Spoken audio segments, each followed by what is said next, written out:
Hello, everyone, and welcome to another episode of the Masonic Shelf Podcast, a once-a-month journey through some of the best in Masonic books and writings, and occasionally an in-person discussion with one of the authors. We are very fortunate tonight to have one of those. I am Chris Williams. And my name is Brad Kohanke.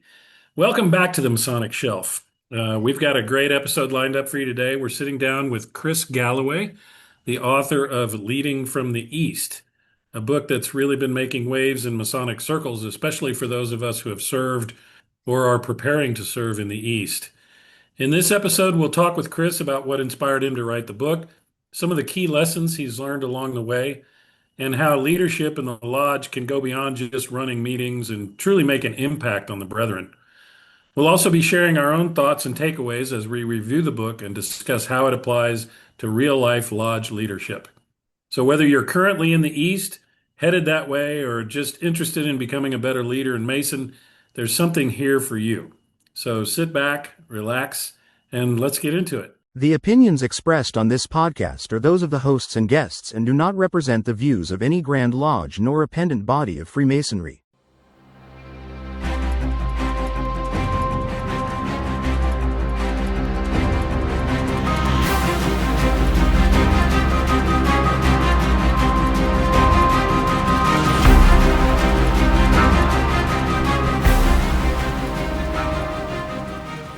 We have with us tonight Brother Chris Galloway. Welcome, Brother Chris.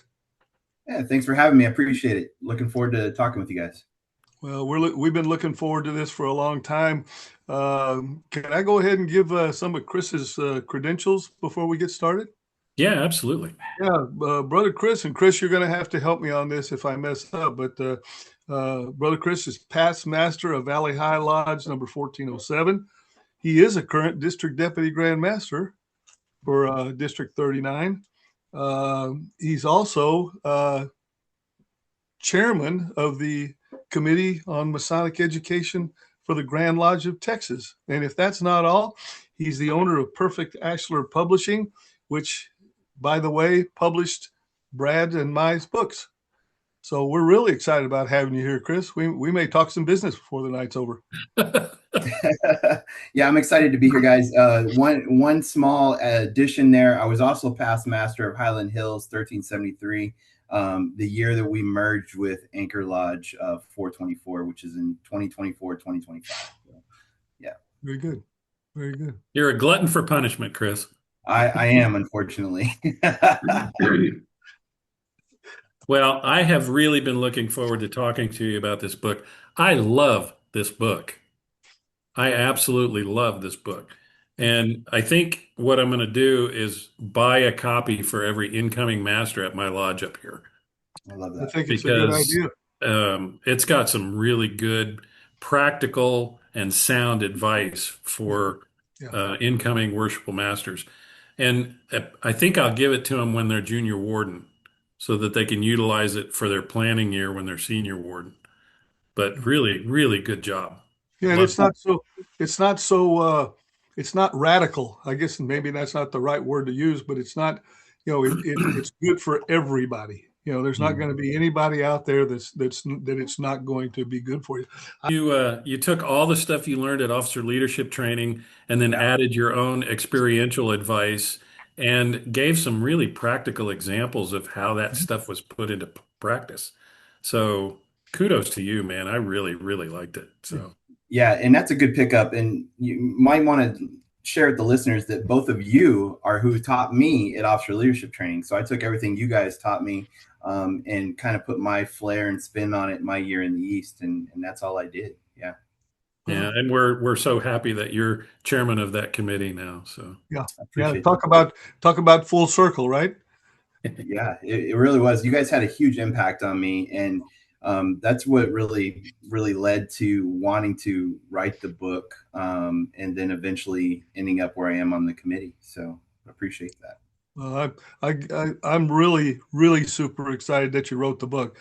It's a book that, the craft has needed for a long time, and you don't see a lot of them. It's amazing that you don't see a lot of them, but you took a real nice and easy way of putting what you did and the things you tried and didn't try and what worked and what didn't work out there, so everybody could get a piece of it. I thought that was really, really good.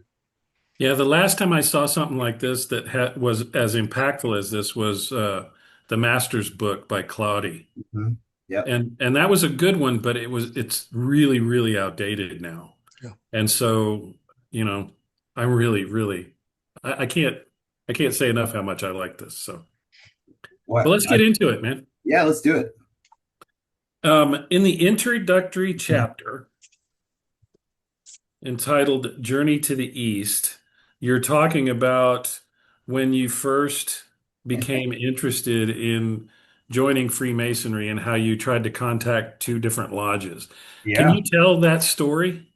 I can. So, really what my first introduction to Masonry, and I didn't know it, and it's in the book, but is my grandfather. Now, my grandfather, when he was my step grandfather, so when I met him, he had a stroke already and couldn't speak, but he had a square and compasses ring with a G in the middle. And I took on my stepdad's last name, Galloway, and I thought that G stood for Galloway. I really thought it was a ring that was for that. And, like I said, he was paralyzed on one side and he couldn't speak. And all these men always came over to visit him and watch the game with him, drink a beer with him, and they would talk with him, even though he could communicate, but not verbally. They obviously had a bond. And it wasn't until I was 19 years old when I attended his funeral that all those same men I saw come visit him for years were standing up there in white aprons. And that's when I really learned what Freemasonry was about. Fast forward about 10 years, and I ended up divorced and living on my own. And I remembered that connection he had, and I was really looking for something. So I emailed two lodges. I did a little search and I emailed the lodge that was closest to me, literally about 5 minutes down the road. And then I emailed the next closest lodge, and the lodge that was 5 minutes down the road from me still hasn't responded to my email. But Valley High did. And that's how I ended up at Valley High. And I think it's a strong message for our lodges about communication and how important it is to be monitoring those channels, because not to brag on myself, but look at who the other lodge missed out on. I ended up being a past master, and at least 4 people have joined Valley High because of me in some connection. And so I think it's really important to realize how important it is. And we talk about this with our guys at Officer Leadership Training, that, when you have one person manning that post and manning the email, things get dropped, things get missed. So you want to have multiple people that have access to that and your Facebook page. Several messages come through Facebook pages all the time, just so you can have that connection and immediately respond, because it is a sales business, and we are in a time and age when people are looking for a quick response, and whoever responds quickest is going to get the candidate, or potentially a plural member. Valley High has received several plural members from people who have moved to San Antonio or are retired here from the military, and they started doing a search for Masonic lodges, and they see how active Valley High is on social media.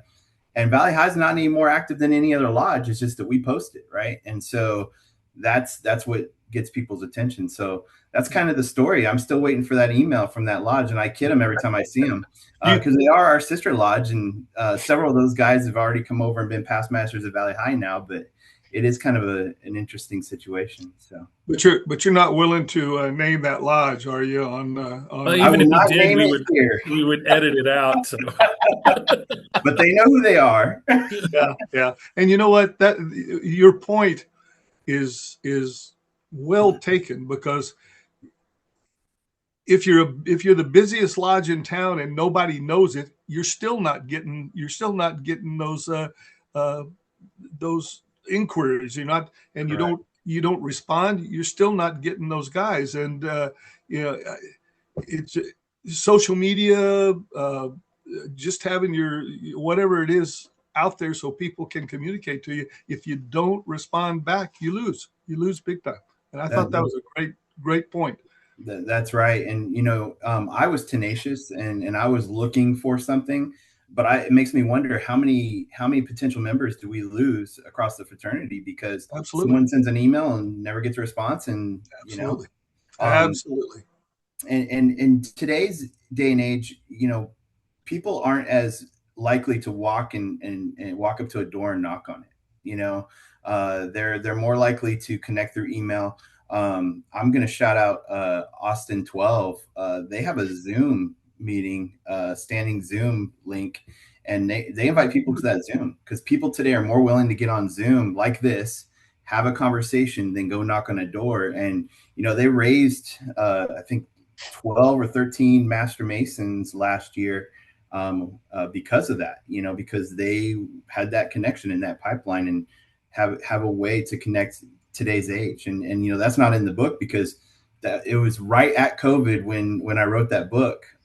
So Zoom wasn't as big a thing as it is now, but these connections, people are more likely to jump on a Zoom than they are to go knock on the door. So that really is amazing. That's pretty good. Yeah. In the next chapter, this is entitled Freemasonry's Quiet Revolution. And what I do is I go through the book and highlight things that I think are particularly interesting. Yeah. And then Chris does the same thing. So if I get ahead of you, Chris, stop me. Because I know you've got stuff you want to talk about too. But there's a part in here that I highlighted. Blue Lodge leaders need to consider what their lodge's brand is going to be. Will it be community support through philanthropy? Will it be Masonic education meant to help men become better men? Will it be brotherly love and building connections, or any other noteworthy undertaking? This is your mission statement, right? I mean, this is when you start thinking about what it is that you want to accomplish as a lodge, and most worshipful masters never even consider that. And very few lodges have what you and I would call a mission statement. Sure. So expand on that a little bit, because that is vitally important. Yeah, no, we really need to know why we exist. And I talk a lot about this in there with strategic planning and knowing your why. And you, as a lodge, it's important to know why you exist, because if you're trying to do everything at once, you're not doing it effectively. And so what is your identity as a lodge? What is your why? Are you an education lodge? Do you support education? Do you do Masonic education? Are you a community service lodge? Are you about blood drives? Whatever it might be. And one way to figure out what you're about is sitting down with your officers and talking about what is it we do and what do we do well, and then work on improving that. Because the thing is not every Mason wants the same thing.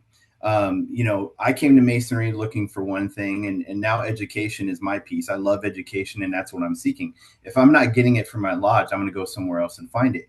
So I would prefer to be attending a lodge that has guest speakers, has education nights, those type of things, where someone else may want to just go for the socialization. They might want to just smoke cigars and sit out and have a couple drinks after a meeting, whatever it might be.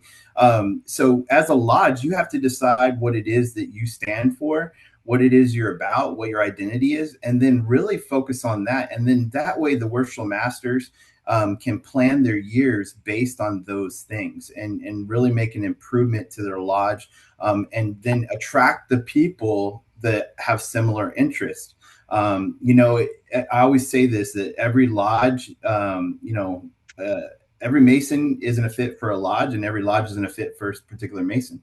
So if you don't fit at a particular lodge, don't quit Masonry. Go find the lodge that you fit with, and vice versa. If you have members that are in your ranks don't necessarily fit, well, then maybe it's time to help them find a home where they feel more confident, where they can go and participate. And then you can attract the members that want to be at your lodge. But you definitely have to know what you stand for, what your identity is, so that you can plan effectively how you're going to function. For us, Valley High, we were about Masonic education and we were about supporting education, those two main things. So we did fundraising around the local elementary and the orphanage, and then we wanted to bring in as much Masonic education we could. It occurred to me right in the middle of you talking there that how important it is to know what kind of lodge you're going to be. But you know what? I think it's equally as important, and I don't see this happening, and I think it would make for a lot happier lodges, if a lodge, when they decided what they were going to be, if they advertised that. In other words, hey guys, we don't do a whole lot of Masonic education, but boy, we're charitable. We do charity all the time, and we're doing this, we're doing that. I think it'd be important to actually, maybe not lights and siren or anything, but to actually broadcast out there to everybody that this is what we do over here. If like you said, if you like sitting out on the porch smoking cigars, then we're the lodge for you, and I think that's probably something that we ought to consider, getting the what we are out there. A guy shows up at your lodge and he's overwhelmed and he doesn't really know what's going on, and you ask the question, which a lot of people do, what are you looking for? And he verbalizes what he's looking for, and all of a sudden, so brother, maybe our lodge isn't the lodge for you, but this lodge over here, they do all of that kind of stuff. So, keeping an extra body within the fraternity is important. And I think that would be pretty cool.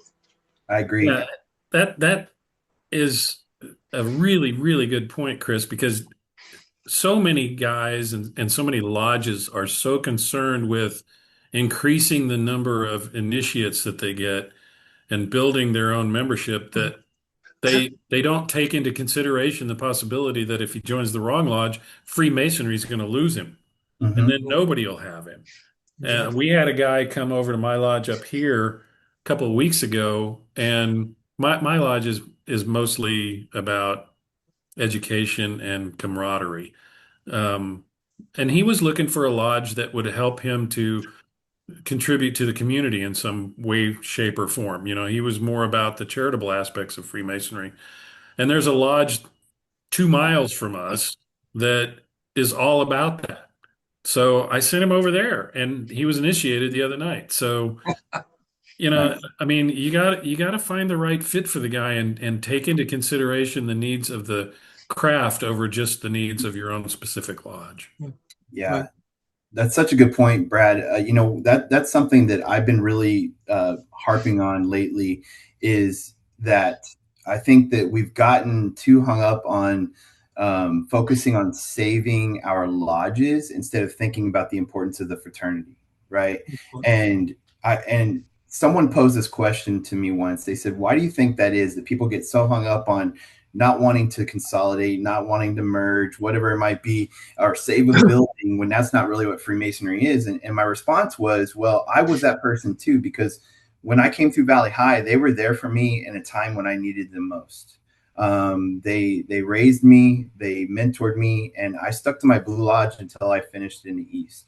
And then I traveled outside those 4 walls, and I realized, oh my gosh, Freemasonry is so much more than just Valley High. And I'm not, that's not a knock on Valley High, but it is. I mean, I get more out of traveling the state with brothers, and going to, just came back from the Indian degree in Lubbock. Oh, wow. Driving out there with another brother, and for 6 hours being locked in a truck and just talking about Freemasonry and philosophy and life and all those things. And you guys know this, traveling to OLTs, right? We sure do. Right? So we did this too. And so now my focus is on, okay, so Texas, 245,000 Masons at our height. Our systems of that were spread thin. When I came to Highland Hills to be Worshipful Master, I joined just to become Worshipful Master to help them consolidate, because they were in dire needs, and their officers were also officers in other lodges and officers in other lodges. And so we're spread so thin as a fraternity, we're struggling to keep the lights on and keep our buildings together. And so it goes back to what you're saying, Brad. If we focus on, and Chris too, if we focus on, bringing the right people and knowing our identity, then it makes all the difference. But if you can't define what your identity is, and you can't open a lodge because you don't have enough guys showing up, then you got to consider, do we retool who we are and identify who we are, or do we find the lodges and just close shop and go from 245,000, a system of 245,000 Masons, to what we really are, which is 53,000, and losing 3,000 every year. We need to consolidate down, because right now the same 5 or 10 guys that do show up at the lodge are burned out because they're doing the same thing at the lodge next door. They're officers in all these different lines. So well, and also along the same line of deciding who you are as a lodge and promoting that and doing it the best way you can. Talk about the opposite of that, where a lodge decides they're going to do everything. Yeah. And then they don't do anything good. Yeah. They're a jack of all trades and a master of none. And that's part of the problem, and then at the same time, not everybody in the lodge is passionate about all the things. You got 1 or 2 guys that are trying to do, one guy doing all the fundraising, one guy doing all the Masonic education. You got one guy doing the fantastic teeth for 10 years, and that when they do that, they burn out. And then you're not giving anything back to the community or yourselves. Exactly. This is fascinating. We're never going to get out of this chapter. You know that. Well, yeah, and we're going to cover some of the same stuff when we get to communication. Exactly. Yeah. So, and I have to tell you, I want to throw this in, Chris. When you talked about driving all the way up there to see that Indian degree and stuck in a cab for 5 hours talking masonry and stuff, me and Brad had some great. In fact, for me, some of the greatest Masonic times of my Masonic career is talking masonry on those trips. Even after our classes during the day, sharing an adult beverage. He may cut that out. I don't know. He may, but sharing an adult beverage and talking way into the wee hours of the morning about masonry too. I mean, there's just nothing like it. It really is something. Yeah, our committee, we like to we go to lunch before we have our OLT. So we meet for lunch wherever we're at, and then we have our officer leadership training, and then that night at the hotel we sit in the lobby. We have a few adult beverages and we talk. And some of the OLT guys will show up and join us, but that's where the masonry happens. The side conversations at OLT with some of the participants, that's where the masonry happens. And then those long car rides back and forth. It's not in a stated meeting. So if all you're doing is reading the minutes and having arguments about how much we're going to spend on a gift card for the local orphanage, or to repair a roof, which is something I talk about in the book, you're losing members. You're not gaining anything. Yeah. So back to this idea of establishing your identity as a lodge. Chris and I worked on a mission statement and then stated goals for Crockett back in, what was it, 2013, 2012? 12, 13, yeah. Something like that. And what we had decided to do back then, I'll just read the mission statement. It is the mission of Davy Crockett Lodge number 1225 to become one of the best lodges in Central Texas by maintaining the integrity of the ritual, utilizing innovative concepts to educate and groom Masons, providing a family-friendly environment, and becoming a well-respected and involved member of our community. We incorporated almost all of the different aspects of Masonry into the mission statement, and then in the stated goals, we highlighted the specific things that we wanted to accomplish under each one of those. Yeah. And the reason that we did that was because from year to year, the Worshipful Masters' focus may not be the same. And we wanted to be able to incorporate all the different viewpoints so that if a master wanted to focus on education, he could go to that goal and achieve the objectives in that goal. If we wanted to focus on beautifying the building, and improving the curb appeal and the interior of the building to make a better first impression, he could focus on the objectives of those goals. And it seemed to work out for us for several years. Yeah, no, and that's the way to do it. I talk about it in the book. What a person really needs to do is they need to work with the entire line, Worshipful Master all the way down to at least Junior Deacon. Because then if the 5 primary officers work together and they come up with the same vision and the same goals, then how they do it in their year might look a little different, but their succession planning. Like you mentioned, we are a volunteer organization that has a change in leadership every year. If you did that in a business, you would go bankrupt and you'd close your doors. Yeah. So you have to have some sort of succession planning. Now, like you said, you're no longer there, and you did this back in, you said 2012. Well, every 3 to 4 years, they need to go back and revisit that, and they have to go through it again. And you got to go through the strategic planning again, because you might have a change in leadership, you might have a change in membership, and your focus might shift. And so you have to revisit it and see, is this still working for us? Is it not working for us? It gives an opportunity to reflect. It's all a strategic planning. And really, I took a lot of this from my education background and my business background, where we've done strategic planning. And that's what it's all about, is really bringing everybody together. And I would say that you can't wait till you're a Worshipful Master to do this. You really should start this your junior warden year. And I know a lot of people say, well, I don't want to do it now because I want it to be my year. Put it in place now, because the thing is, when you become a Worshipful Master, you're not going to have time to put anything in place. You have more time as junior warden and senior warden to get things going and systems in place. All you got to do is talk respectfully to the Worshipful Master and tell that brother, I have something in mind. Can I do it? 9 times out of 10, that Worshipful Master is going to say, go for it. Don't worry about if he gets credit, you get credit. You want to put things in place so they function and they work, so that when you get to the East, you can enjoy just managing the lodge and not having to worry about putting all those things in place.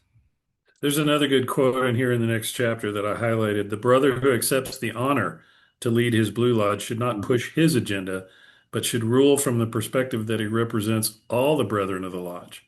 Yeah. The Worshipful Master has the power to enact wonderful things for his lodge.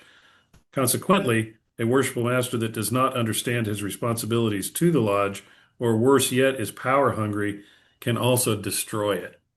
Yeah, I said that. Yeah, you did.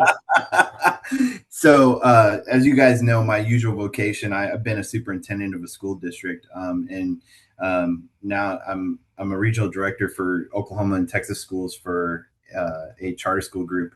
One thing that I was told when I went through the superintendent certification classes was that it's not your kids and not your money. In other words, when you're a superintendent, you're in a community that they're not your students. It's not your money. It's the community's money. And you gotta take the vision of the school board that was elected, and you got to make it happen. When you're elected Worshipful Master, it's not your lodge. It's the membership's lodge.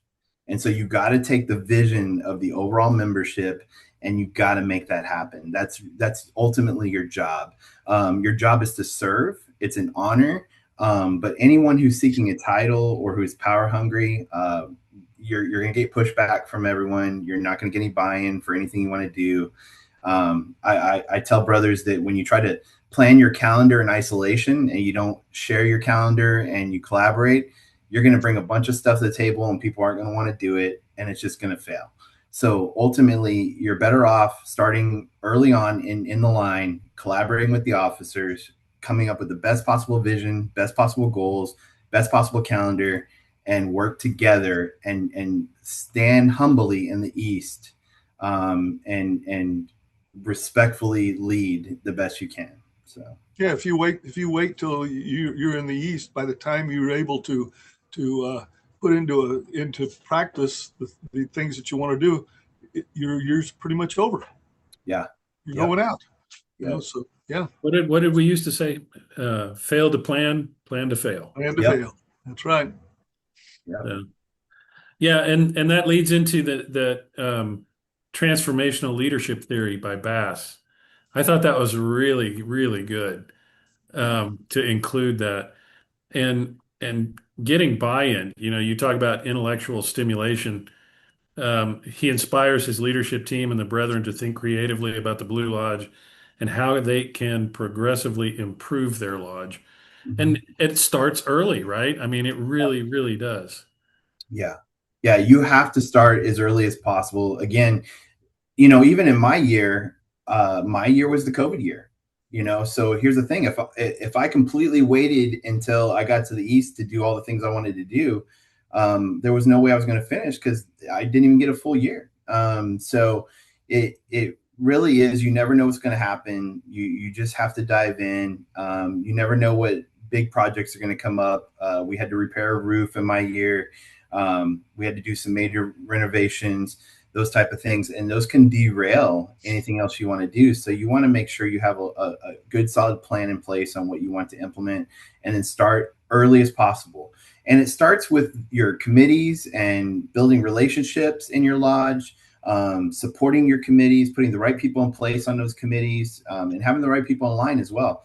I talk about this in the book too. You know, it's not a progressive line as much as people think it is. And if you got someone who can't do the job, then you need to have a conversation with them to step out of the line, or you're going to have to physically remove them from the line when it becomes election night. So. Yeah, it's very sad when lodges, and I've seen it happen, have important, productive members of the lodge leave the lodge because the next guy in line is getting ready to move up. And when it's not a progressive lodge, even though it looks like a line, even though it looks like it, you have to pick the best man for the job. Yeah, 100%. And the only way you're going to know that is if you give people the opportunity to lead, give people the opportunity to fail. People have to learn to fail and to reflect and to adjust and fix it. And you got to support them. So it's on us as the leaders in the lodge too. If people continuously fail, and we don't support them in guiding them and allowing them an opportunity to grow, it falls on us as well. That's right. We've got, as Masons, Masonically, we have to find a way to support you. We have to know and understand that not everybody is a leader. Not everybody has management or administrative experience coming in, and we have to share whatever we have. I mean, when I sign one of my books, it's always discere et docere, which means learn and share, learn and teach, and that's what we got to do. That's what we got to do. It's in our charge. If you go to the when you're sitting at the installation, we're about to come up to installation season. While you're sitting in installation, if you listen to the charges for the wardens and for the Worshipful Master, our job is to diffuse light, which means we need to educate. It's to lead by example, and it's to take away the things that we see that does not work, and continue to be just and upright Masons, which also means we have to hold people accountable when they're not doing the right thing, right? That would be a great educational topic that I haven't heard before, is to break down that master or the officer's charges to what they're really saying in plain language, because a lot of times Masonic oratory kind of sounds really nice, and people don't take the time to try to understand what it's. We actually did do that. We did that at OLT in 101. Really? So we would read the charge and break it down. Yeah. Well, that is good. And then turn it around. And so now that you know what the charge is and what you have to do, how do you prepare men behind you to get ready for that? And it's all about putting them on committees, giving them opportunities to lead and fail, giving them opportunities to whisper good counsel, all those great things that you need to do as a worship master. So that's great. That's great. Yeah. Okay, so we've been talking about what you have referred to in the book as establishing the why, right? When we're talking about establishing a mission statement and goals and objectives for the lodge, and including the officer line and the decision-making process and getting buy-in and all of that stuff. And that's kind of the big picture, establishing the why. But what I really liked was the specific examples of how you used establishing the why to get things done in the lodge. For example, the dues and the degree fees. Yes. Yeah. So walk us through that, because that was a really good chapter. Yeah. So here's the thing. This is what I've learned in education and in business, is that anytime you want to get something done and influence others, don't tell them that's what you want.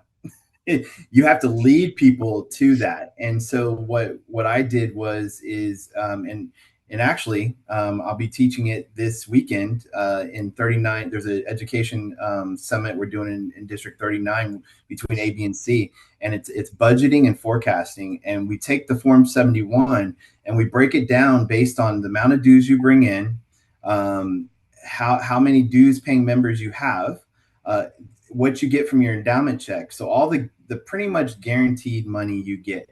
And then we break down your expenditures. So how much are you spending and putting out? And when I did that for Valley High, we ended up in the red. And so when we did that, I said, okay, I'm gonna take this information and I'm gonna send this in a letter, a state of the lodge letter to all members, and tell them where we're at. These are number of endowed members we have. This is a number of non dues paying members we have. These are the number of dues paying members. And this is how much we're paying in per capita. And then this is how much we're spending out. And this is where we're ending up. We're ending up in the red. So I set that in motion in the beginning. And as soon as I did that, people started coming to me and saying, hey, we need to raise dues. And I knew that. I was like, okay, yeah, well, let's look at it. What does that look like? So one of the members, I tasked him to do that, and he broke it down. We were paying $100 in dues at the time, and we broke it down to if we were paying $125, $150, $175, and $200 in dues, what that looks like. And the other thing we did is we went back in the minutes and we saw, okay, so how much were we paying in dues in 1964 when Valley High opened? And it was $65. Put that to the inflation calculator, it was like $360 a year in value. And then when we raised the dues in 1990 to $100, it was just under $300 in value. And so when we went back to the membership and we said, okay, so here's the breakdown. If we paid this much in dues, how much we would have left over at the end of the year, how we pay our bills. And then when people started saying, well, $200 is too much, and we'll say, okay, would you rather pay $200 or would you rather pay the $365 that our brothers used to pay when they came in, basically? So ultimately we landed on $150 and we raised our degree fees all $150, but that put us back in the black. Now let's fast forward to where we're at now in 2026. We're back in the red again. Inflation, right? We're right back where we were, and we're actually unfortunately having to sell our building because we just can't afford it with the insurance. And we've lost more dues members, and some of the things like you guys put in place didn't sustain. After I left, I went away for a couple of years to Northeast Texas to be superintendent, and leadership changes, and so we're in a situation where to sustain our lodge as a brotherhood and not as a building, we're going to rent from somewhere else and sell our building. So we're selling our building to the church next door to us, and they're turning it into a food pantry for the community. So excellent. Yeah, I really liked the idea of the state of the lodge letter sent out to the entire membership. Yeah, so that they could actually see the numbers themselves and come to their own conclusions.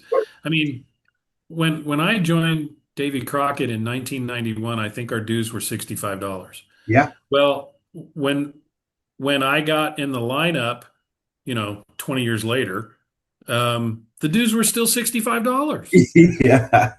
And every time somebody would bring up the fact that, hey, we really need to raise our dues, there was no prep work, there was no explanation. It's just they've been $65 for the last 30 years. Nobody talked about inflation. Nobody talked about being in the red. Nobody showed any numbers. Yeah. And the only people that would say anything during the discussion portion would be the guys on the fixed income that would say, look, I can't afford to pay more than $65. Well, you paid $65 20 years ago, and now that $65 is worth $210. So we really need, and that's why I really like this chapter so much, because almost all the lodges are facing this problem. Yeah. We've been selling masonry on the cheap for decades, and it needs to come to an end because it's more valuable than that. It is. And you get these guys coming in that from the millennial and the Gen Z generations that are looking for something of value. Well, if you tell them that, it's only $65 a year, they're going to say, that I pay that to go to the gym every month. What am I getting here?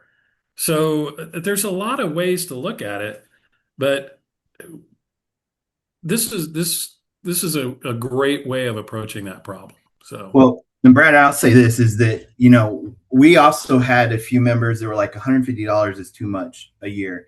So then we said, well, can you pay $13.50 a month? And they said yes. I said, okay, then you can pay monthly.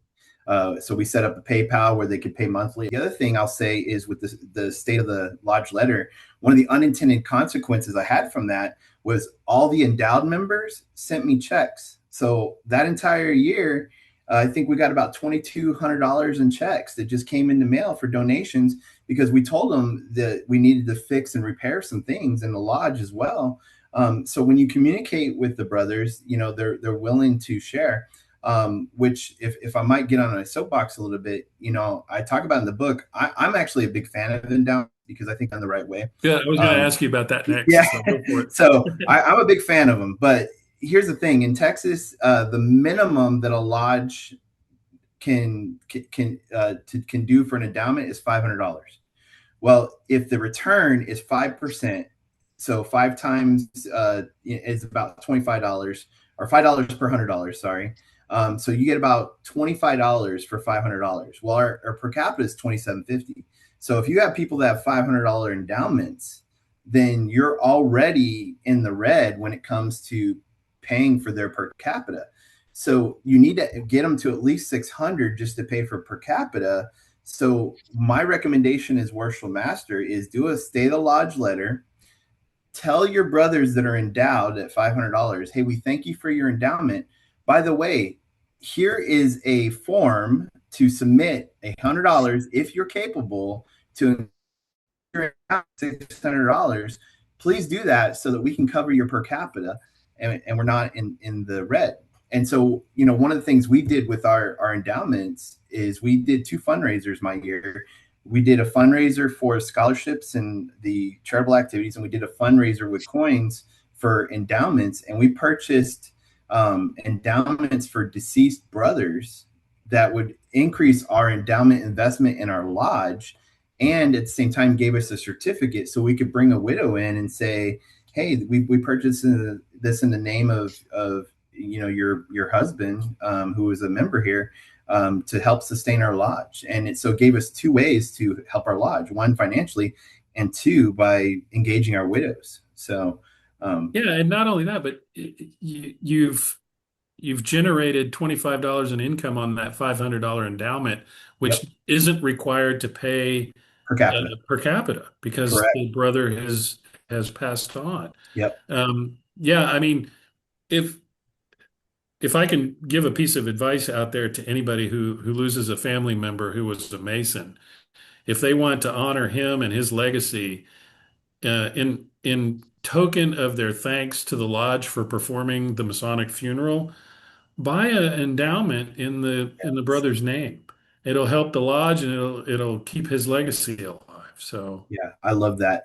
And when it comes to funerals, this is not in the book because this is something that has just come to me recently. I've been to a few funerals lately, and 3 or 4 guys show up, and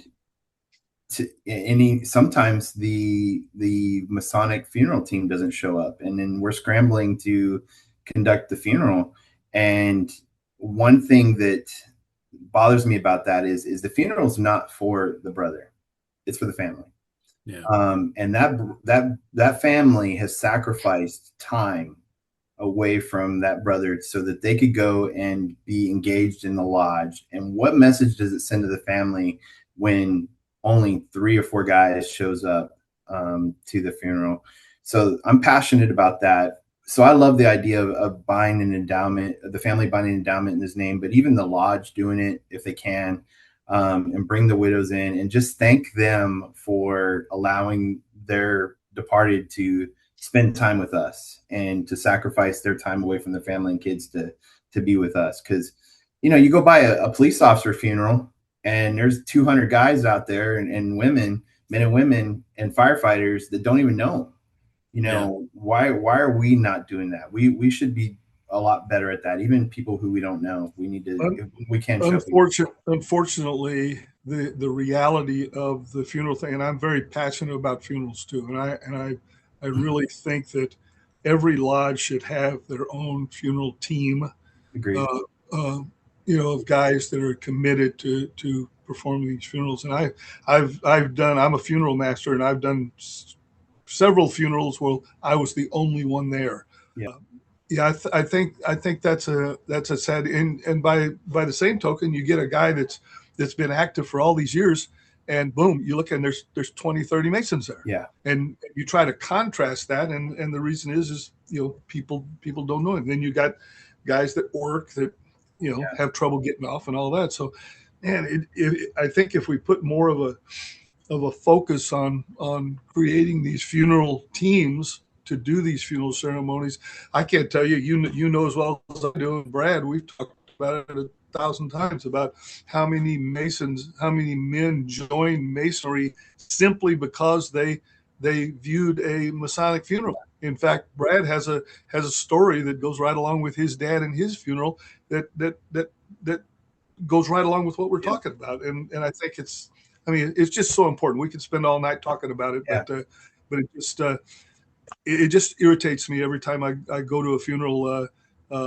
And I just did one 3 weeks ago, and there was 18 Masons there. What a great deal! What a great feeling, for the family and everything. So, well, I gotta throw in a plug for the Arkansas Masons up here, because I've been up here for a little over 3 years now, and I've been to a number of funerals, and I don't think that I've been to a funeral where there was less than 15 guys awesome. there. They really turn out up here, and they travel well. If there's a Master Mason's degree within 120 miles, there'll be 50 guys driving in. I mean, it really is quite remarkable to see. But I'll get guys driving in up here from 100 miles away because it was a master's degree, and they wanted to be there to support it. So,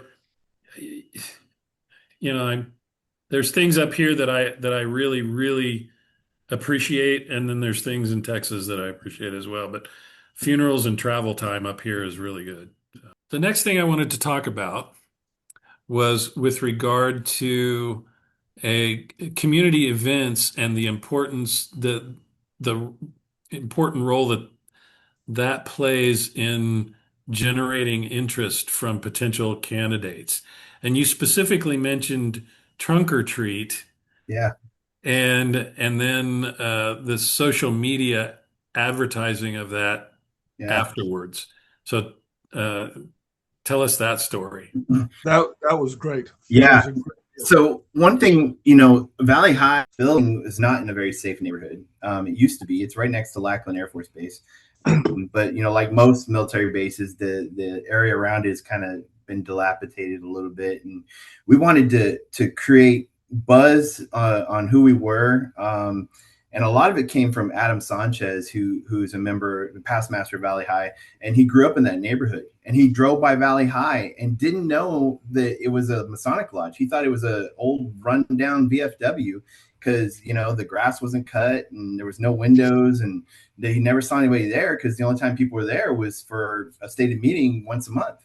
And so we thought, well, why don't we let everybody know who we are and where we're at? And so we decided to have all our members donate a ton of candy, and we advertised on the Nextdoor app, which, if people are familiar with that, it's usually a bunch of old ladies complaining about dogs and everything else, But the Nextdoor app is free, and it targets just your neighborhood. And so you can post on it, and it'll only target the area around your lodge. So we advertised the trunk or treat, and then we took a lot of pictures.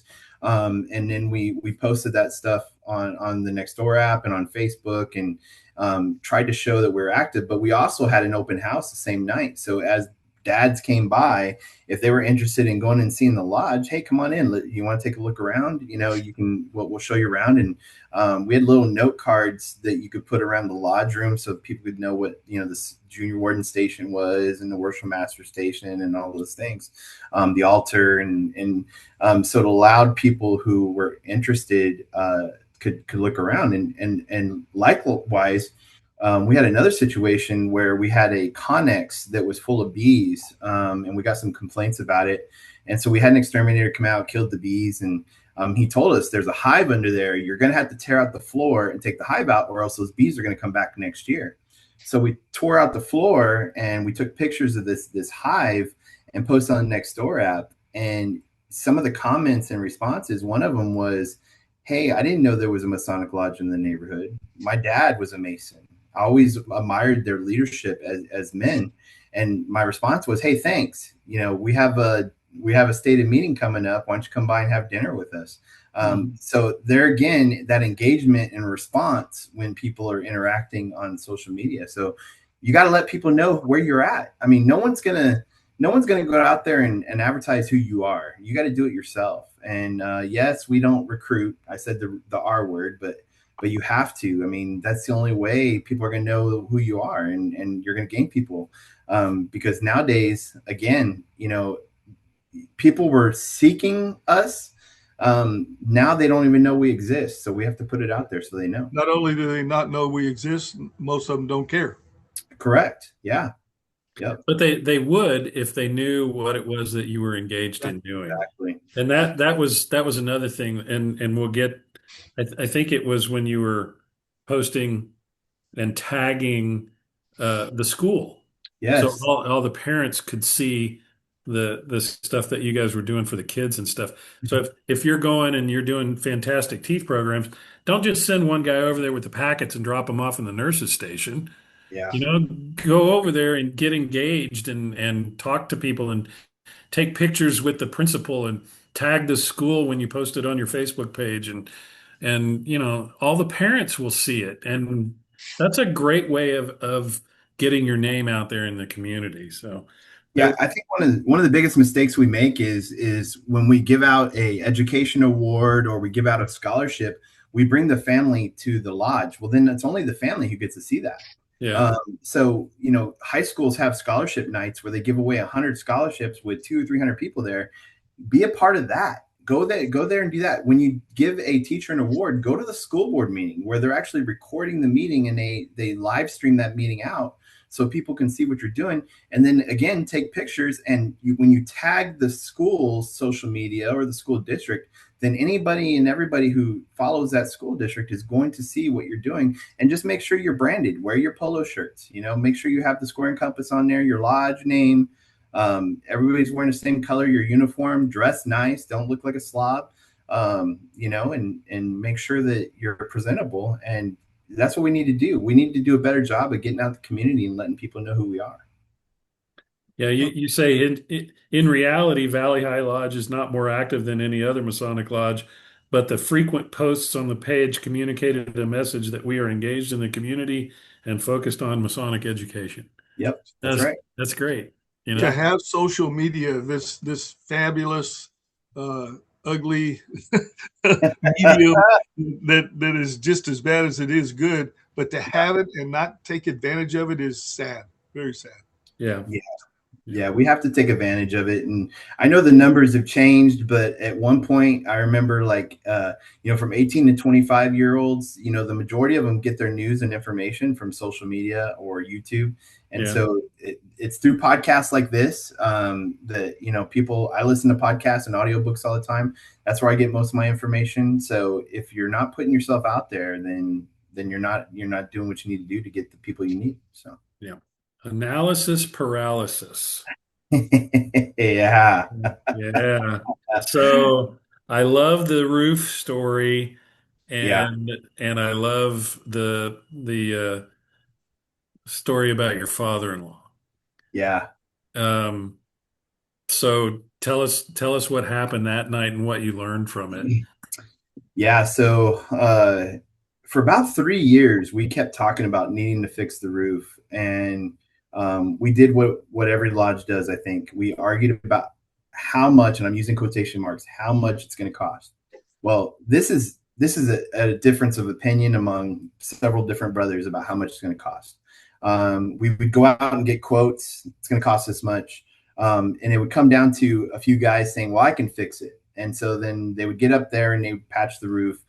Even one time, I think someone used Flexi Seal, that stuff you saw on the sold for TV, the boat, right? So it wouldn't leak. Yeah. And ultimately what happened is it continued to leak and damage the wall and damage some pictures. And, now we've got to fix drywall and everything else. Well, one night the roof conversation came up. I was senior warden and there was another brother in the lodge. And there was some arguments going back and forth about how much it's going to cost. We spent maybe 45 minutes on the topic and never came to a resolution.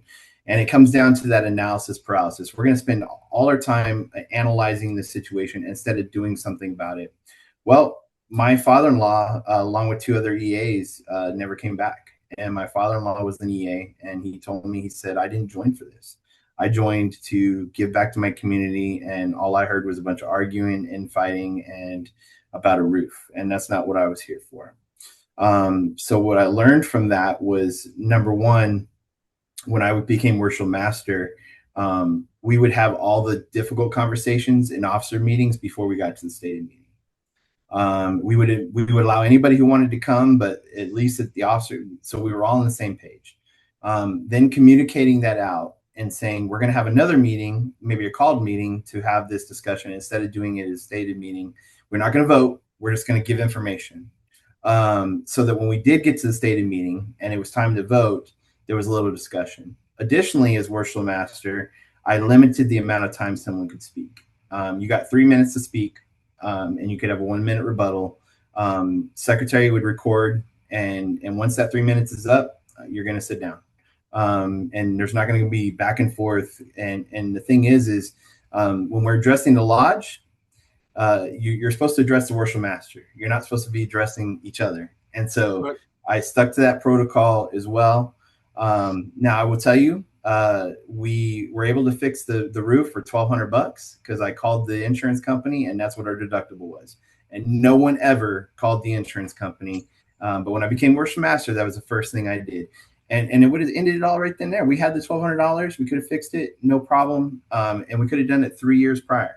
So, but what I also learned from that was, I think lodges, the reason our buildings are the way they are is because instead of paying the money and fixing it right and getting the warranty, we try to fix it ourselves. We're not experts. We do it on the cheap, and then down the road we kick the can, and it just turns into a much bigger money pit than it really needs to be. I can't tell you how many times, and I know you guys have done this too, sat in a meeting and watched that back and forth over some petty thing Yep. that really could be handled relatively quickly, but everybody wants to voice an opinion. Everybody's an expert, and it gets contentious, Yeah. And when the EAs are there, it's cringeworthy. Yeah. So, Yep. Chris, do you remember at Crockett when the Eastern Star would do that annual thing where the ladies would dress up as men and hold what they would think what they thought happened in a Masonic meeting? Yeah. So their big thing was the plum at the junior warden station had been misplaced and lost. And so the whole meeting was arguing back and forth about where they were going to buy the new plum and whether they were going to make it, were they going to get it at Walmart, how big was it going to be? And then finally it ended with somebody standing up and saying, I think it would be cheaper if we just bought a prune.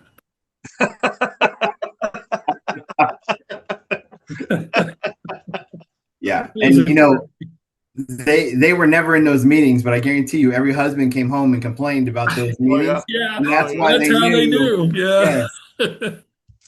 Oh my God. It's interesting how you help of the local college guys. Yeah, the community college. That's where I was going next. That was pretty good. That was pretty good.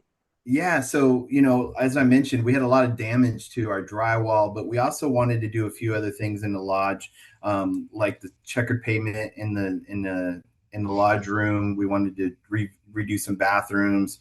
We wanted to do some renovation. And by reaching out to the local community college construction department and asking if they had students that would be willing to come in and do some of the work.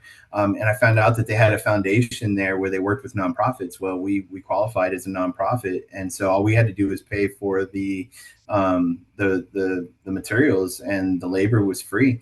And then what we did is those were the kids that came to work. We gave them the scholarships that year that we gave out. And on top of that, gave the teacher Lamar Award for what they do. So again, putting it back in the community, right? Just having a partnership. So what a great everybody gaining something out of the same situation. Great Yeah. story. Great Yeah. story. And that was St. Philip's College, right? It was. Yep. Sure was. And then you have before and after pictures of the inside and the roof Yeah. and the checkered pavement around the altar. I mean, really, really cool. How many times have you gone into an anteroom and, you know, that's the first introduction that someone has to Masonry. Yeah. And, you know, the walls are dirty and stained. The carpet's nasty. There's dead cockroaches in the corner. And then, There's you know, paint buckets and a ladder. yes. And a mop. I think that ought to be a question in the catechism. What was your first introduction into Freemasonry? And the answer is Lysol or something like that. Yeah, I'll tell you, you know, that to me was, you know, I talk about first impressions a lot in the book. Not only the first impressions when someone comes to your building and how it should look, but your first impression in the anteroom. And, you know, we had an old torn up dresser that was in there, and we just took that out. We painted the wall the color of our lodge green. I ordered from the Juan Sepulveda. He's the podcast, the Whence Came You podcast. He runs that. He's also an artist, and so he sells artwork. So I bought some of his artwork off his website. I framed it. I put it in there. So not that it was like a chamber of reflection, but it was a place for you to go in and think, right? What's that on the wall? What am I about to walk into? I'm about to knock on this door.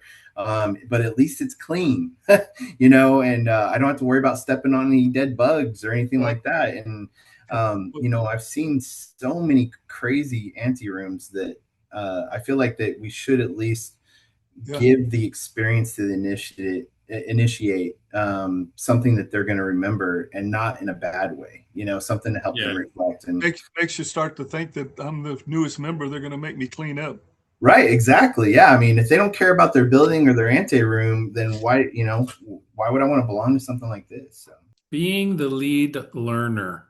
Yeah. As Worshipful Master. So tell us your views on that.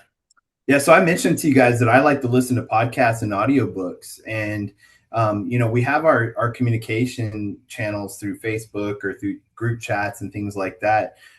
You're supposed to diffuse light as Worshipful Master. You're supposed to encourage learning, and I think back to the Fellowcraft degree. It's we don't spend enough time on it, but you know, the 7 liberal arts. You know, it's all about education. You know, part of the reason I pursued a doctorate was because of the Fellowcraft degree, because I wanted to continue my education.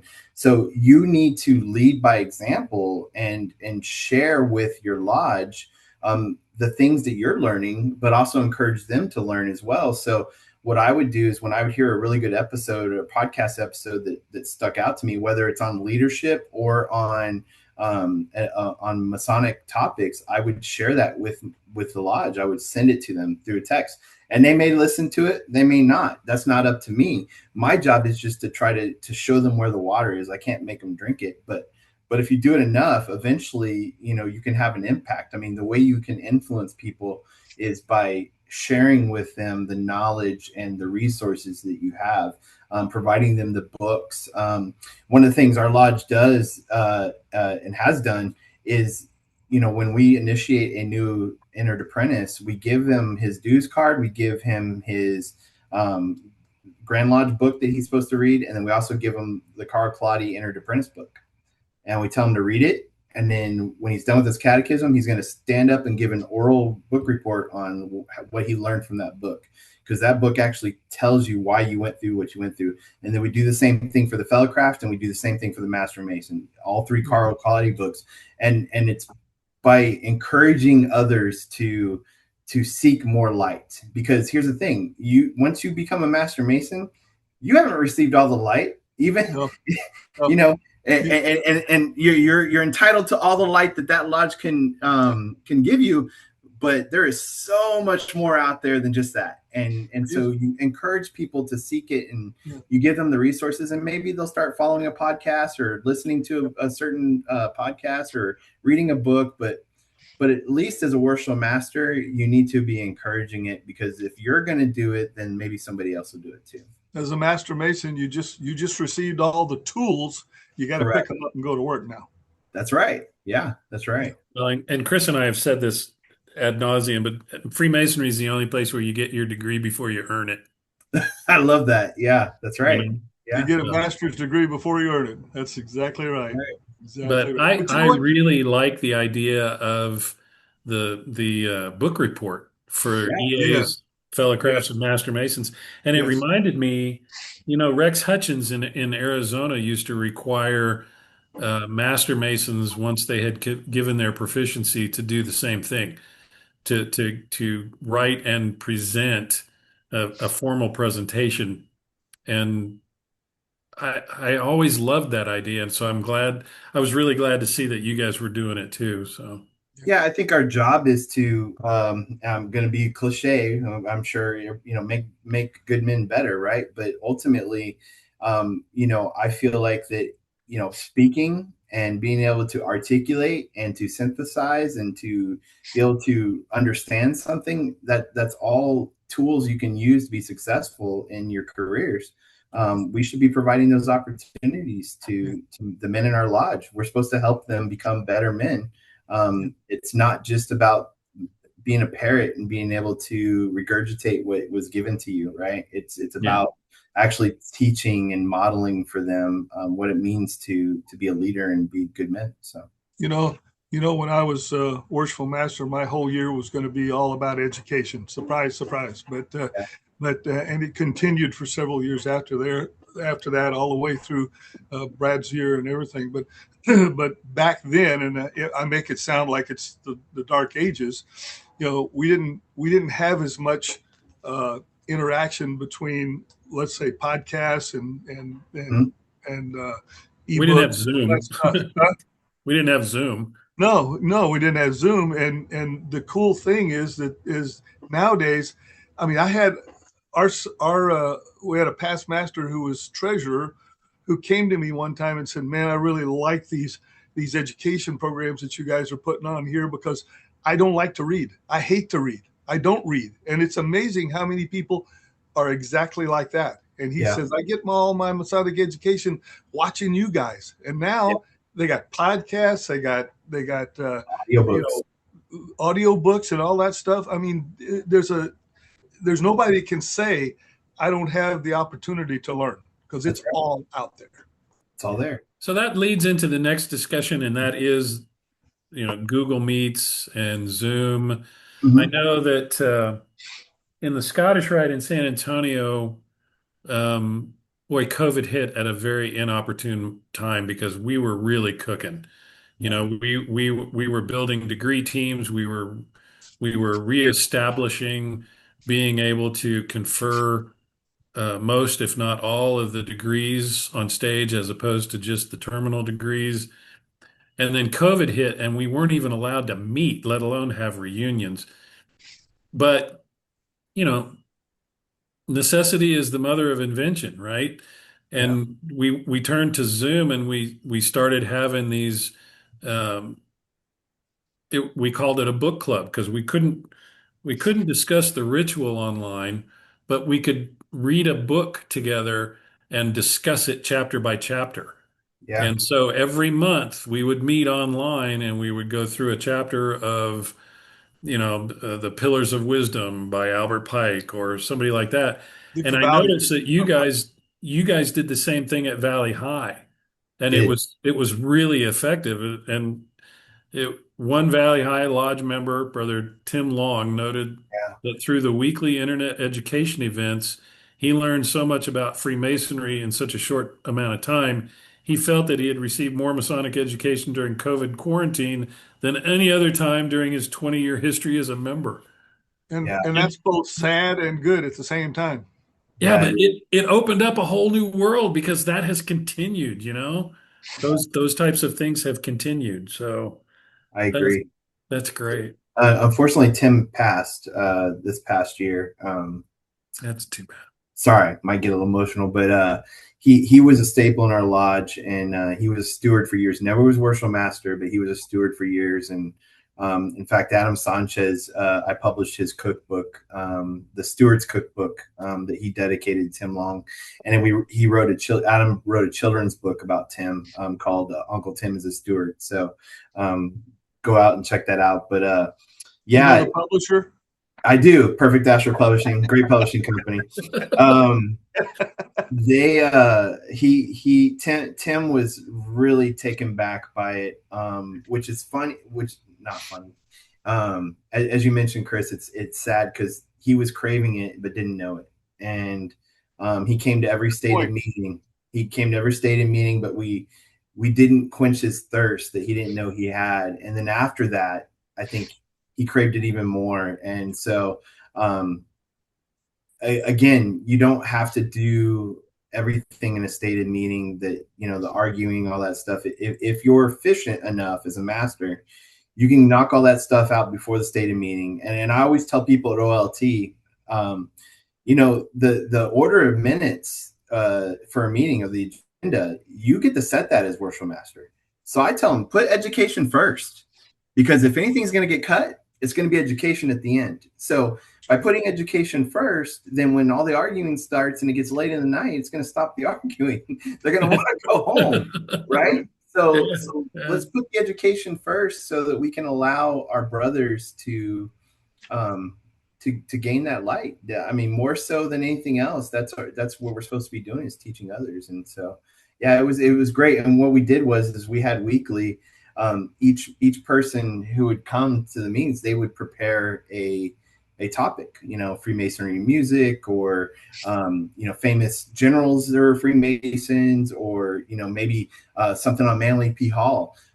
So it was nice to do it. Actually, COVID was a great opportunity for us to get out of, okay, we're going to do the minutes, and let's focus on what really we want to do about education and Masonic education. So it was a great opportunity. But you're right, things have continued across the board. Things like this have been popping up, and I love it. I think while COVID was terrible, it was something that really changed our world in a positive way.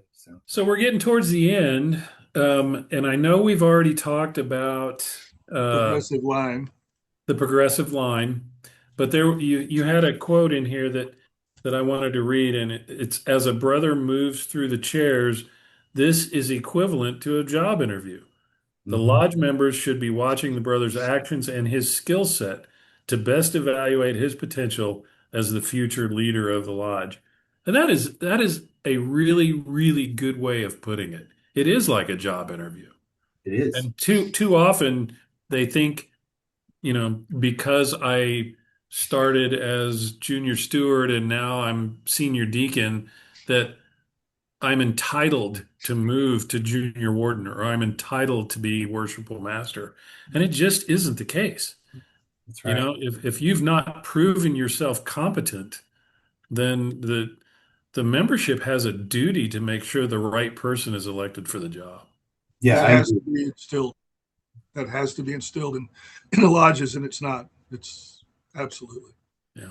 No, I agree 100%. And if you're having to fill the line with a body, then it's time to reconsider if your lodge is capable of sustaining at that point.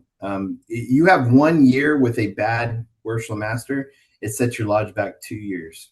And I have a coined a term. I don't know if, I'm not going to take responsibility for the term, but the term recycled past master. It's unfortunate. And I've been a recycled past master now in a different lodge. But I feel like that sometimes that first year when you come through, you're gung-ho and you're ready to do it. But it's been my experience that when someone goes through that chair a second time, it's not the same. And so it's better to put somebody in there who's capable, who is eager and hungry, than having to fill it with a recycled past master. Agreed. I was Crockett's first recycle. Yeah. And did you feel like that your second time around was just as strong as your first time?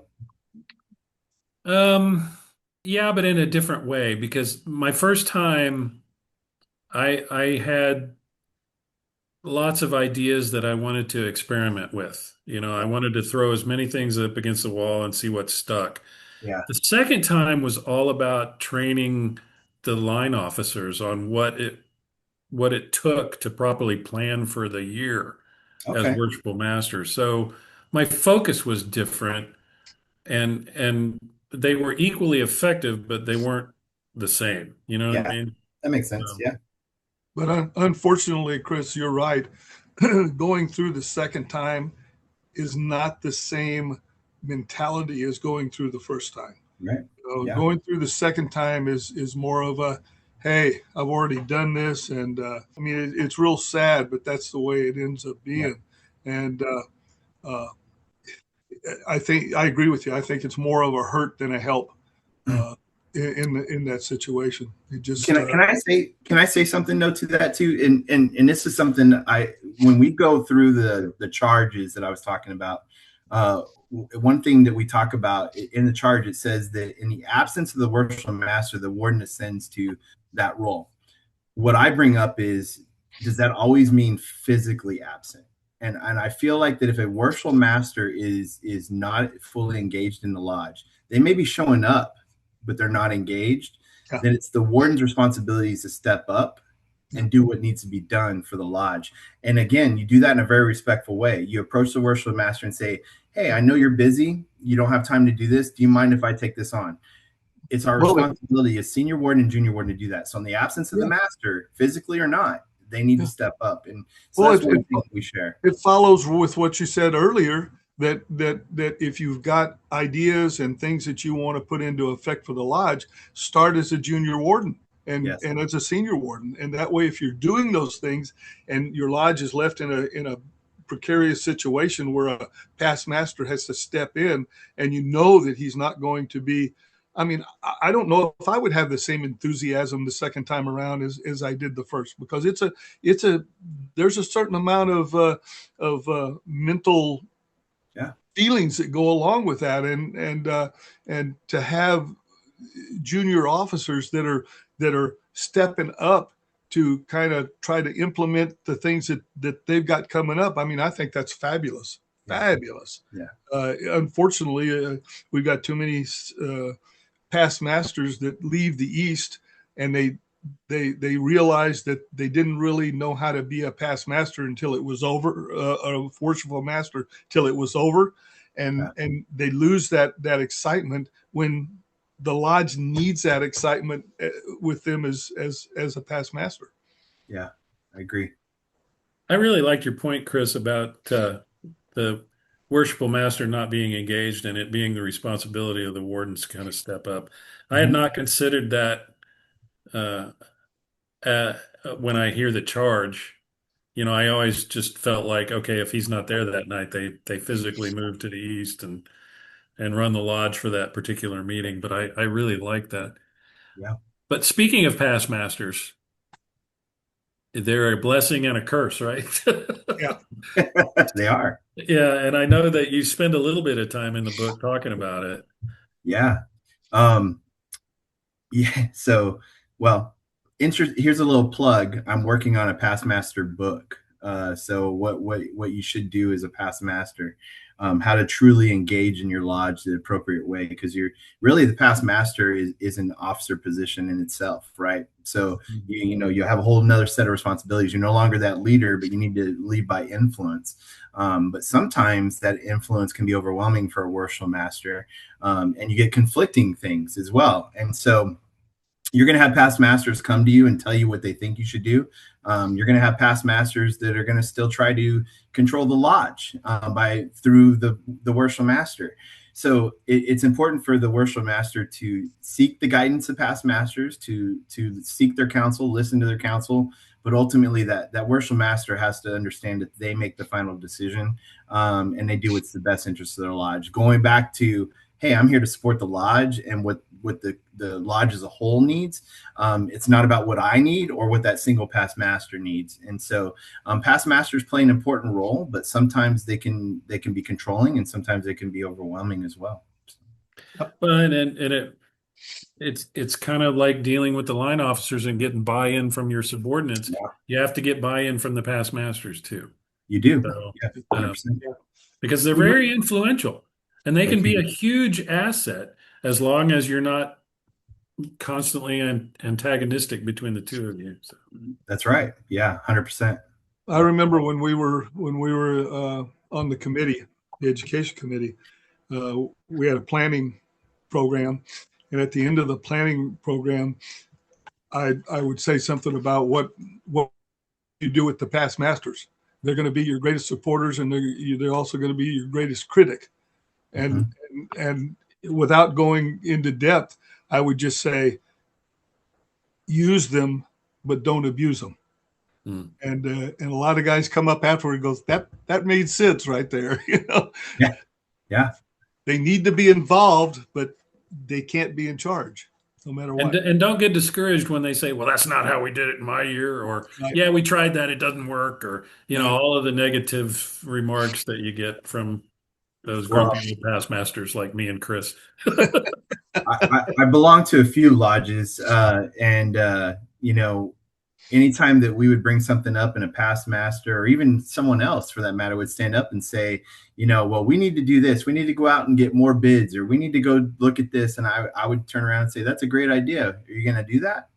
Yeah. Right. You just became chairman Head of the committee. Yep. And most likely they're going to say no. It's just like when we talk about raising dues, the people who are the loudest are the ones who are endowed. I'm like, why are you even complaining about exactly? it? Yeah. So, I was going to say this earlier when we were talking about endowments. I am a fan of endowments and what they're supposed to do for the lodge long term. I am not a fan of the endowments in that they automatically relieve a brother of paying dues and to his lodge. I just never have been a fan of that. We had a lodge that merged with our lodge, and they had 2/3 of their members were endowed. They couldn't even pay for a meal at their stated meetings. They had no dues coming in. All they had was endowed members. And I think if a brother's heart is in the right place and he buys an endowment to help his lodge long term, then he ought to be willing to pay at least his per capita and even more every year for dues. And the fact that they don't, you see it all the time where guys, they join everything they can possibly join, and they buy an endowment in all of them. Yeah. And then they're basically getting Freemasonry for free, or at least that's what they think they are. Freemasonry. That hurts the lodge in the long run. Well, Chris, and I would say my only argument to that is that's on the lodge. So exactly. In Valley High, the endowment is $2,000, which means if you buy an endowment, we're going to get $100 return. And so at least we're getting very close to what the dues are, which are now 150. Right.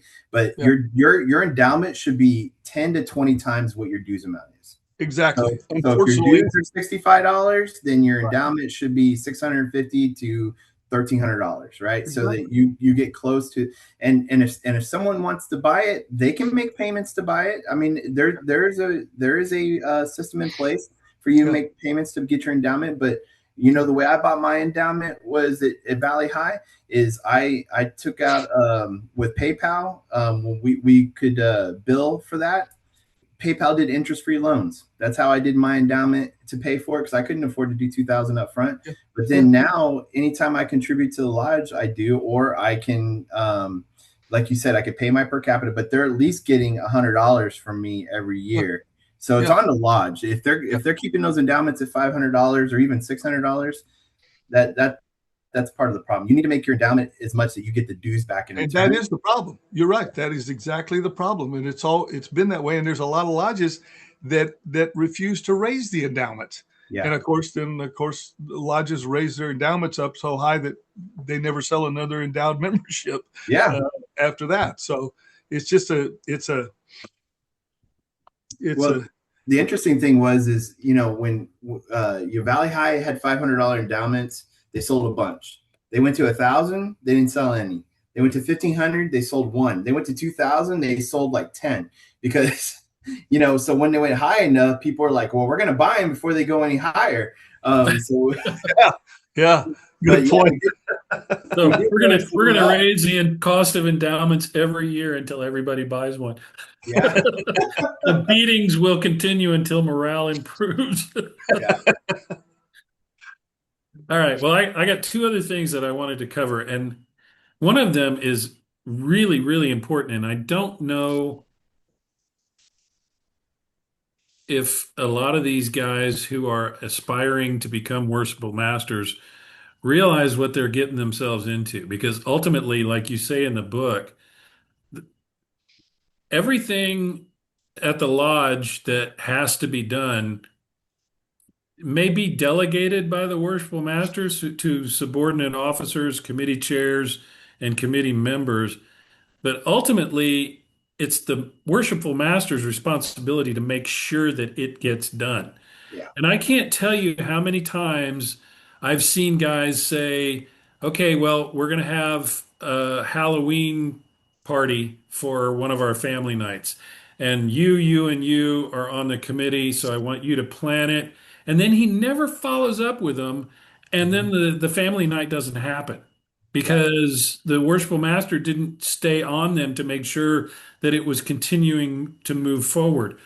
And that, along with the fact that as worshipful master, every time somebody has a question or a problem or there's an issue with the building or something's going on with the yard work or anything, you're getting a phone call. Mhm. I mean, you are the administrative lead for the lodge, and you need to be prepared for those 10:30 at night phone calls because there's a water leak in the men's bathroom. Yeah, You that's know? right. Yeah. Yeah. So you're not a worshipful master 12 times out of the year, right? So you're a worshipful Exactly. master 365 days out of the year.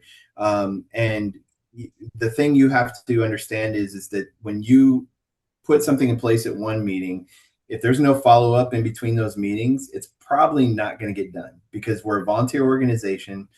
People are going to go back to their families and their work, and they're going to get too busy. So you have to set a clock to, I'm going to follow up with that committee or that group within a week and see where they're at. And I'm going to remind them because it's not going to get done otherwise. And it ultimately falls on you to make sure it gets done. And so you do have to follow up, and you will get those calls. We had someone who broke into our lodge, tore down the door, and it was wide open. And so I got the call in the middle of the night that had to go secure the lodge. The alarm's going to go off at some point, possibly, like you said. So it does fall on the worshipful master. And if you're out of town, you got to make sure somebody's available to go take care of that. So those are some contingencies you got to think about. So yeah, you're not worshipful master 12 times out of the year. You're worshipful master 365 days out of the year, and you have to be prepared for that. And when you take on that role, it is a hard job.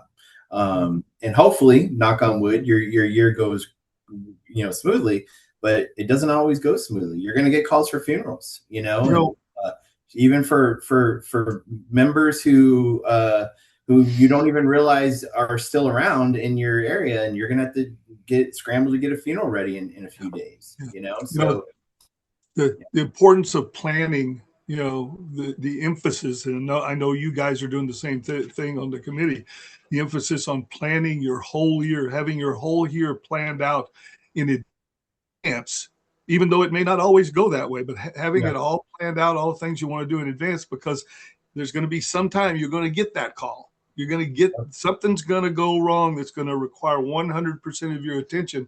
And if you don't have your year planned, the lodge is going to come to a screeching halt.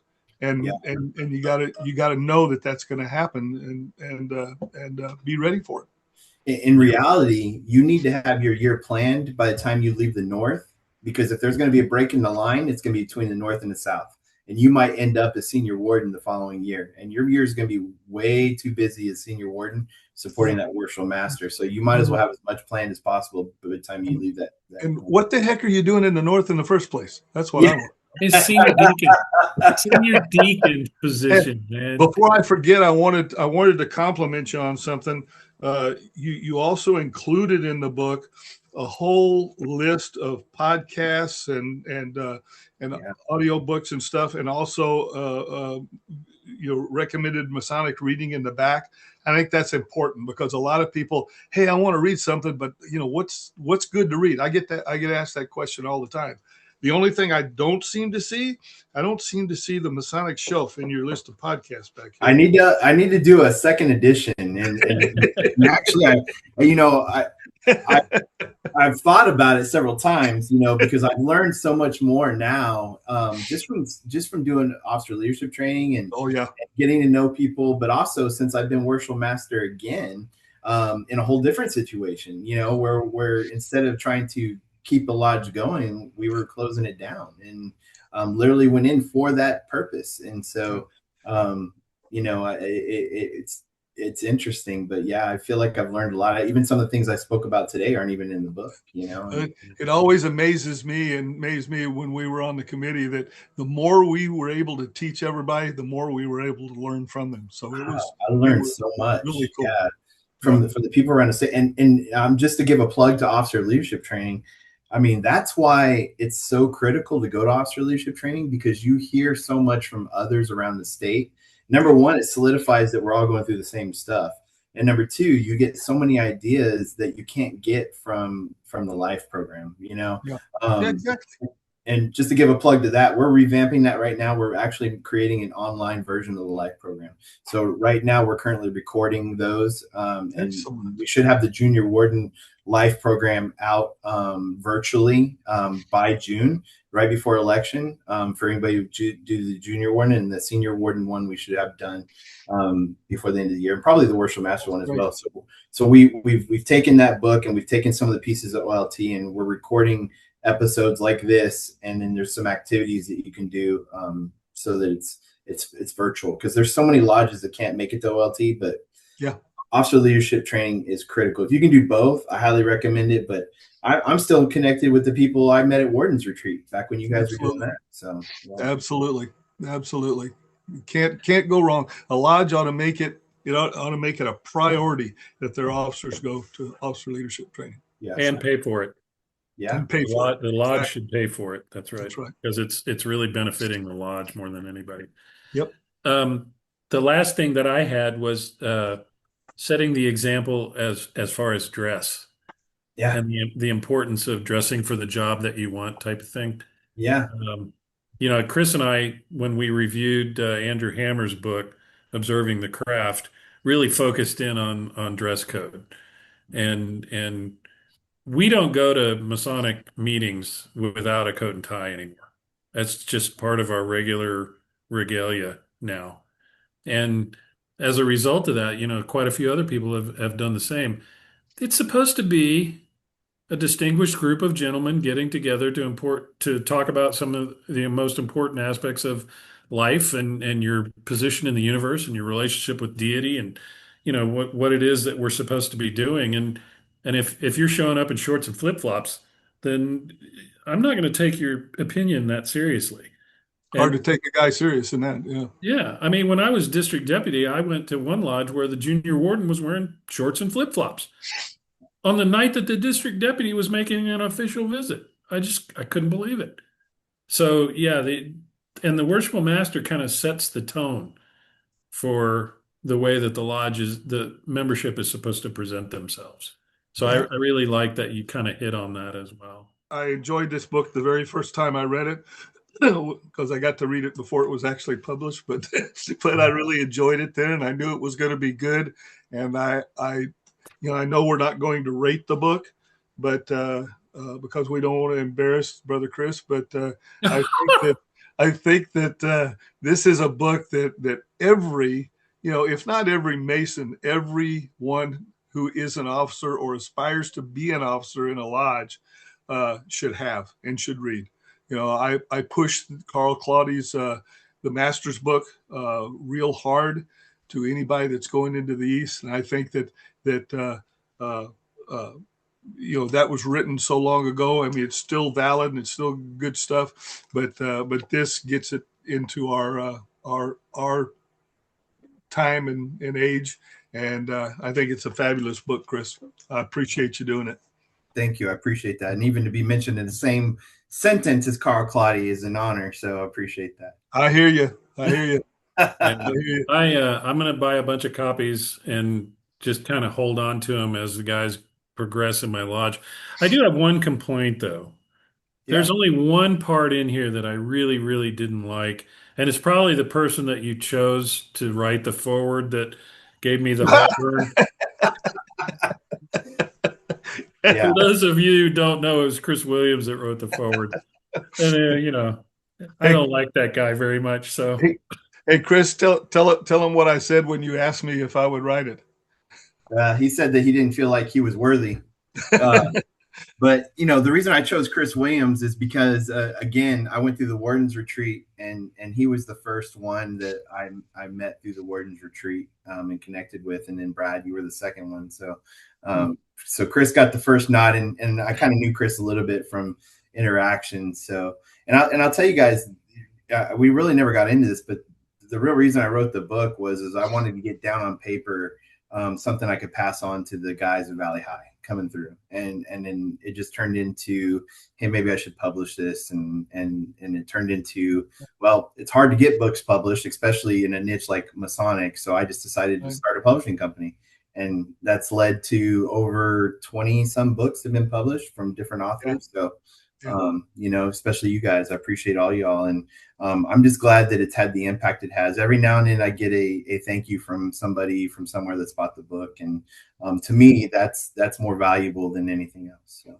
Well, I appreciate you asking me. I was honored. I'd never done that before, but I really super enjoyed it, and everything else since you publishing my books, and I know Brad the same way.